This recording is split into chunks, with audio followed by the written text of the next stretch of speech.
And we're back, AdventureBlur here. Issue 9 of the IDW Sonic comic is finally out. And like I did with the last 8 issues, I'm going to go over it. So, let's get started. Issue 9 was phenomenal. Almost everything that's been set up since issue 1 is present in some way, and it paid off on all of it. The Battle of Angel Island was crazy, and I loved every single page. The stuff before the fight was also great. Every character had a moment before the fight that really did them justice. Everyone felt incorporated well into the fight, and the parts they were in made sense. A good example of this being shown in the comic is Blaze and her interactions with everyone before and during the fight. Really, this issue felt like cutscenes from an amazing Sonic game put into comic form with even more content.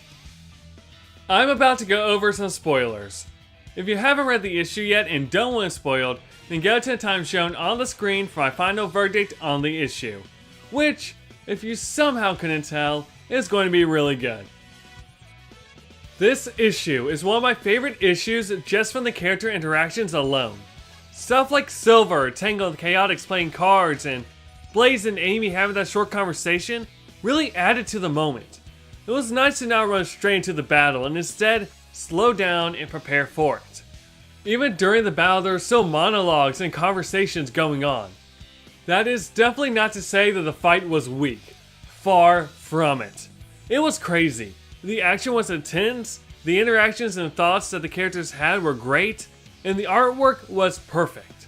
Tracy Yardley and the rest of the IDW team did an outstanding job bringing the issue and the Battle of Angel Island to life.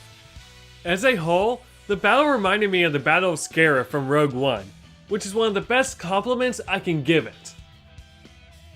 Now to go on to some Easter eggs and references. In this issue, we see the Resistance HQ and the Resistance symbol from Sonic Forces. We also see the Soul Emeralds reappear for the first time since, if I'm correct, the Rush games, though they were briefly mentioned in issue 4.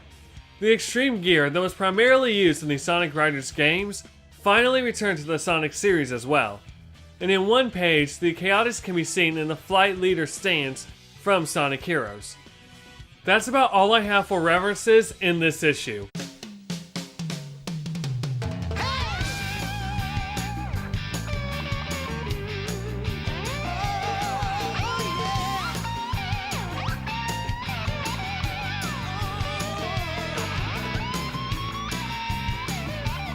Let me know if you caught any I missed in the comments.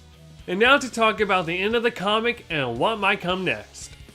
This issue is pretty weird in the sense that I don't quite know exactly what might happen in issue 10, 11, or 12. Yet, I have theories about what will happen afterwards. We know that Metal Sonic is looking for Eggman, and he has to find him eventually. So the question now is, when? Metal Sonic could somehow defeat Sonic and Knuckles, but there's a good chance that he'll lose. So, if he does fail, then how does Eggman go back to being Eggman? This is something I can't quite decide on. Then there's Whisper's stare of death that she gave Shadow. Shadow has always had a pretty shady past, but how he connects to her is something I'm really excited to see happen. Maybe Shadow did something to her in the past, or it could have been one of Infinite's illusions and she doesn't know that. Either way, I can't wait to see where this plot point goes.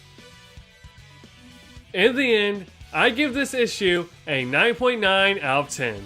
I won't deny it. I would normally give this issue a 10 out of 10.